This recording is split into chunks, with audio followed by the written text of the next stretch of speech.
Nuclear fission was discovered in late 1938 by a pair of German researchers. They found out that when you bombard uranium with neutrons, the nucleus splits, forming two lighter isotopes and releasing mass that gets converted into energy. The discovery paved the way for the development of the atomic bomb in the United States. And after the infamous bombings of Hiroshima and Nagasaki, concerns over nuclear proliferation spiraled as the global nuclear stockpile grew during the Cold War between the United States and the Soviet Union. But in 1953, President Eisenhower's Atoms for Peace program attempted to shift the focus of nuclear power toward peaceful energy generation, and much of the world started building nuclear power plants for civilian use. Private industry quickly jumped on board, especially in the United States, and by 1991, the U.S. had twice as many operating nuclear power plants as any other country. If those all of a sudden went away and you had to make that electricity with fossil fuel, it would be like doubling the number of cars on the road. So our 100 nuclear power plants in the US are helping us avoid, and have been for like 50 years, helping us avoid a significant amount of carbon generation. As of 2019, about 450 reactors worldwide operate in 31 countries. And some countries, such as France, Hungary, Slovakia, and Ukraine, get more than half of their power from nuclear energy. But over the decades, a number of high-profile disasters have stalled the industry's momentum. In 1979, the partial meltdown and ensuing radiation leak at 3 Mile Island in Pennsylvania cost about $1 billion to clean up. The disaster stoked public fears about nuclear power. Stricter safety standards were imposed, reactors became more expensive to build, and fewer were built. Fission is always also quite expensive, and because of the large amount of radioactivity in those machines, people are scared of it, so the social acceptance of fission is not very good. The nuclear disasters at Chernobyl in 1986 and Fukushima Daiichi in 2011 led to further scrutiny of the industry, as concerns mounted over the long-term effects of the radiation exposure. And then there's the battle over where to store nuclear waste. One proposed site, Yucca Mountain in Nevada, has been hotly contested for over 30 years. Yucca Mountain is unfit as a repository site for nuclear waste because of the impact it would have on national transportation. The current state of the industry remains mixed. Countries such as China, India, and Russia are building new reactors at a fairly fast clip. But in the United States, more than 1/3 remain unprofitable or face closure. Frankly, we're rusty. If you look at countries like China and Russia, we're being outnumbered by 30 to 1 on new builds. Only one new nuclear reactor has come online in the U.S. since 1996, as costs and construction times in developed economies have spiraled. The typical nuclear plant today in Europe costs well over $10 billion and generally takes 10 years to build. The low cost of solar, wind, and in particular natural gas has meant that nuclear not only comes in at a very expensive proposition, but it also means that nuclear is not a very friendly player in the market. Next-generation fission technologies are much safer than reactors of the past, and some proponents claim they'll be cheaper too. The general public may still need convincing, but one idea has outlasted the controversy: the promise that someday nuclear fusion will provide a better alternative. Scientists have been researching nuclear fusion since the 1920s, ever since they learned it's what powers the sun. In a fusion reaction, extreme temperatures and intense pressure cause hydrogen atoms to fuse together, forming helium atoms. In the process, the atoms lose some mass, which is converted into vast amounts of energy. The reaction could produce 4 times as much energy as nuclear fission, and nearly 4 million times more energy than burning coal or gas. Or another way to think about it is 2 pounds of fusion fuel is the same as about 55,000 barrels of oil. It doesn't contribute to greenhouse gases. The fuel is plentiful and can be found essentially everywhere in the world. The radioactivity would be short-lived. There's no possibility of a runaway reaction, so it's an inherently safe system. But after decades of research and billions of dollars, scientists still have not found a way to create a sustained fusion reaction. That's created a not-so-inside joke among scientists, that fusion is the energy source of the future and always will be. Every time physicists think that fusion is around the corner, nature tricks them. That nature resists taking this large cloud of gas and compressing it to the point where you can get fusion out of it. When I talk to colleagues, like my parents or family, They make fun of me to say, oh yeah, you know, you guys said your fusion was going to become 50 years from now, and that was 50 years ago. Where are you? But some think these questions and jokes overlook the real progress that's been made. Although we don't have fusion, over the last 30, 40 years, the amount of fusion that the prototype make have increased by a factor of 10 to the 4, 10,000 times. And this is actually a growth rate similar to the amount of transistor on a chip. The challenge is that until you get to the point where you build that first power plant, everybody thinks you haven't moved very far. Fusion has traditionally been the purview of government labs like Lawrence Livermore and Oak Ridge. But more recently, a number of private companies have thrown their hat in the ring. This includes General Fusion, which aims to bring a commercial reactor to market in the 2030s. Amazon CEO Jeff Bezos is among the company's investors.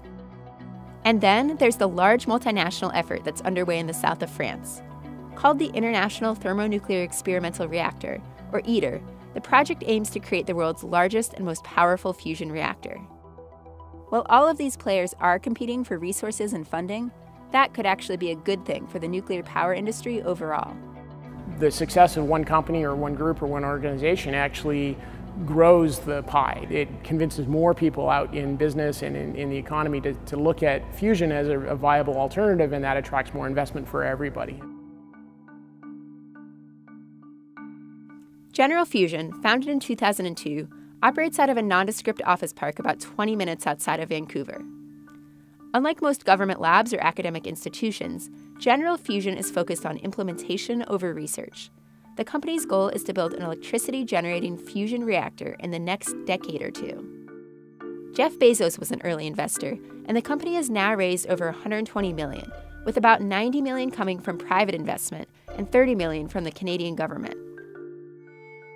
General Fusion combines two common approaches in the industry: inertial confinement, which subjects the fusion fuel to extremely high pressure for a brief amount of time, and magnetic confinement, which uses modest pressure for a prolonged time. When heated to extreme temperatures, the fusion fuel becomes a plasma, a state of matter similar to gas, except that it contains charged particles that allow it to conduct electricity and respond to magnetic fields. Our compressor is going to be a big sphere, about 4 meters across, 15 feet across on the inside. And into that big sphere, we are going to put liquid metal. And that liquid metal we're going to spin around in a circle so it opens a hole. And into that hole, we're going to put our fuel, which is hydrogen gas. It's preheated up to a few million degrees. And then all around the outside of this sphere is a big array of pistons driven by compressed gas. So they push on the liquid metal and they collapse the hole with this fuel trapped inside. And that collapse happens very quickly and compresses the fuel up to fusion conditions. The peak of the compression, the fuel ignites and gives a fusion reaction. That energy goes into this liquid metal. So the liquid metal heats up. You take this hot liquid metal out, you run it through a heat exchanger, and you boil water and make steam. And the steam drives a turbine to make electricity and puts it out on the grid. And we just keep pulsing and do that over and over again. Right now, General Fusion's main components, like its plasma injector, piston array, and fuel chamber, all exist separately. Delage wants to integrate them into one large demonstration reactor, a process he estimates will take about 5 years. A space roughly this size would fit a power plant that would be enough for 100,000 homes. And when the reactor goes online, LaBerge says it will bring General Fusion's cost of power into competition with coal and renewables like wind and solar. At 5 cents per kilowatt hour, it's quite competitive actually. Like it's cheaper than many other things, but it's not cheaper than natural gas. LaBerge hopes it will eventually become cheaper, though, a likelihood if the U.S. decides to implement a carbon tax. The energy market on the planet is $1 trillion a year. And so if we take a sizable chunk of that, we get a sizable fraction of $1 trillion a year. But some industry experts believe that private companies like General Fusion are being overly optimistic with their timelines. In the past 10 years, there's been a lot of small industries coming in to say, we can achieve fusion in 5 years, 10 years. I don't believe it. I think they've underestimated and not looked at the full challenge of a fusion reactor. Nuclear fusion is hard. No research group or company has ever been able to reach the so-called break-even point, at which the energy released from a fusion reaction is greater than the energy required to heat the plasma used in the reaction. This is not really an energy technology. It is basic research. Basic research has value, but to sell this as a technology that will solve our energy needs in the next 20 to 30 years is deceptive. We are just not that close. But basic research is the bread and butter of Lawrence Livermore National Lab. It's been researching fusion since its establishment in the 1950s. In 2009, the lab opened the National Ignition Facility with the goal of achieving break-even and ultimately igniting a fusion reaction. And by ignited, we mean that it can be self-sustaining. It can propagate throughout all the fuel that's present in the implosion. Lawrence Livermore is pursuing inertial confinement fusion. That is, confining plasma at extremely high pressure for a very short amount of time, using high-energy lasers to do so. We're standing in what we call our target bay, looking at our target chamber. The target chamber is a big ball about 30 feet across. And at the very center of that ball, we put a very tiny target about the size of the tip of my finger. And we irradiate that target with 192 of the world's most energetic lasers.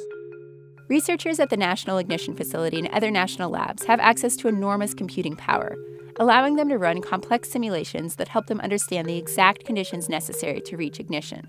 And so based on our best simulations, they say that a facility of this scale is big enough to create this runaway reactions if everything works nearly ideally. But clearly, getting everything to work perfectly in the real world is much harder than it looks on a screen. The National Ignition Facility was based upon the promise of just that, ignition.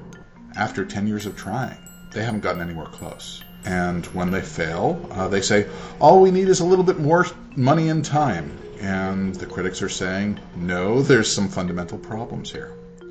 So it could very well be that neither the well-funded, research-oriented national labs nor the scrappy, goal-oriented startups are going to solve the fusion puzzle. It might just take an international effort. The ITER project, originally known as the International Thermonuclear Experimental Reactor, originated nearly 35 years ago at the Geneva Superpower Summit. Now, China, the European Union, India, Japan, Korea, Russia, and the United States are all working together to build what would be the world's largest tokamak reactor, the donut-shaped device used for magnetic confinement fusion. Currently under construction, ITER's tokamak reactor will be twice the size of the current largest machine and aims to produce 500 megawatts of fusion power from 50 megawatts of heating power. And I do believe that this is more challenging than decoding DNA or putting a man on the moon. The literal challenge is beyond today's capacity. But Henderson says ITER is poised to surpass previous efforts simply due to the sheer scale of the proposed machine, which builds upon already established technologies. Unlike General Fusion's ambitions, the immediate goal of ITER is not energy production, though the project does have an eye towards eventual commercialization. We'll start building the actual tokamak itself, which is about 20 yards in diameter and about 20 yards in height. And that device should be completed around the 2024 period, and then targeting to go nuclear in the 2035 period. So by 2040, which seems a long way, we will have gained all the information that allows the next generations to build demos. Henderson hopes that these demos will achieve ignition, opening the door for industrial-scale reactors that generate electricity for the grid. And that is literally where fusion will take off. It's not in our lifespan, but it is in our grandkids or the great-great-grandkids type lifespan.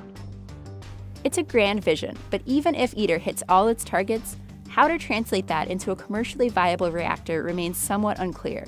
That's an entirely different problem that'll take another 30 years at best. And whether that economics works out is another question. Henderson says it's impossible to say right now what a fusion reactor would cost or if the price point would be competitive. There is, however, a price tag on ITER itself. And while it's not cheap, it's not necessarily exorbitant for an undertaking of this magnitude. ITER is going to cost roughly about $20 billion. It cost roughly about $120 billion in today's money to put Neil Armstrong on the moon. So we're a fraction of that cost. And yet what we're offering is countless of generations, a clean, basically limitless energy source. It's stupid we don't do this. Despite the project's obvious potential, funding for ITER can be intermittent and unreliable, as countries like the United States frequently change their contribution levels in tandem with their election cycles and energy budgets. Right now, we're pretty much governed by the electoral 4-year or 2-year cycle. We need to be looking beyond that.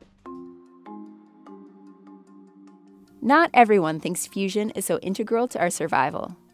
Fusion isn't the only game out there. Fission is like fusion's ugly sibling. It's like no one wants to get involved with it. But that is the only technology that we have outside of solar and other sorts of renewables that we can produce energy without carbon waste. Public opinion on nuclear fission remains split, but many within the industry say the controversy is undeserved. It's controversial for those who haven't studied it carefully. For those who have studied it carefully, it's not. You look at the mortality rates per unit of energy produced, and nuclear is the lowest of all. But there is a fear because of its origins. Many proponents of nuclear say to look back at the past, to the accidents that happened, is being naive about the innovation and evolution of technologies. Microsoft's Bill Gates is one of these proponents. He's intent on building safer and more efficient fission reactors to reinvigorate the industry. In 2006, he founded TerraPower, a nuclear reactor design company that's working on building new Generation 4 reactors. Most of the operating reactors around the world today, of which there's about 450, are Generation 2. Generation 3 plants are now being built out in the US, in China, in Russia. Generation 4 plants, they represent improvements in not just economics, but safety and waste reduction.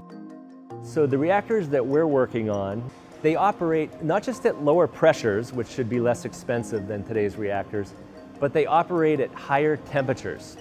When you move to those higher temperatures, you actually get a higher plant efficiency. Levesque also says TerraPower's reactors are walk-away safe. That means that during emergencies, the plant will cool and stabilize itself without an operator present. Furthermore, Levesque says the plant produces 80% less waste and requires less uranium enrichment, allaying proliferation concerns. But getting new fission technologies off the ground is an expensive endeavor, so companies like TerraPower want government support, both to build out their tech and to help them compete with cheaper power sources, such as natural gas. The US government does this all the time. They did it in the case of hydraulic fracturing, they did it in the case of wind and solar, and now it's time for the US government to help demonstrate the next phase of nuclear technology as well. Levesque estimates that building TerraPower's first demonstration reactor will cost more than $1 billion, ideally funded through a public-private partnership. I can't have my grandchildren, let alone my children, rely on fusion. This is something we've got to do because it's the one major system that we know we can build. It's a matter of how perfect we can make it, not whether it'll work. So here's where we stand. Fission proponents want to upgrade existing nuclear power plants and technologies. Fusion researchers say projects like General Fusion and ITER need more investment from both public and private sources in order to turn nuclear fusion into a reality. And climate change activists say the world needs to decarbonize using the resources we have now, before it's too late. We need to turn to fission, turn to solar, turn to wind, turn to geothermal, turn to hydroelectric, do whatever we can to get off of the carbon addiction. Then, if the research and investment comes to bear, we can turn to fusion to support our rapidly growing population. I think fusion is actually an inevitable thing. I think we will solve this problem. The key is to get it there as fast as possible. How soon we'll reach this fusion-powered future remains up for debate. The first demonstration will happen in about 10 years, I would think. By 2060 or 2070, the world is likely to be largely powered by fusion. Near the turn of the century, or maybe even a little bit beyond that. I think if the human race is still around in the year 2500 and we look back, I would wager that fusion plants will be there. However, these estimated timeframes may rely heavily on how much government decides to invest in fusion power. I think the question is political will. To what extent are our governments willing to spend the money to investigate these things? At this present rate and at this present level of will, I don't see it happening. If you were to ask me what is the most challenging thing about fusion, I would not say holding some hot gas at 150 million degrees Celsius. I actually think it's our mentality. We don't think 5, 7, 12 generations down the road. A more realistic plan and a portfolio is probably to concentrate on various renewables and work on improving standard fission. Where there's a will, there's a way. And through the process of building a machine like ITER, as well as building a machine like MIFS, as well as building a machine like General Fusion, we learn so that we can then apply that to the next time. Yeah, it goes beyond our generation. But, sorry, I don't use that as an excuse.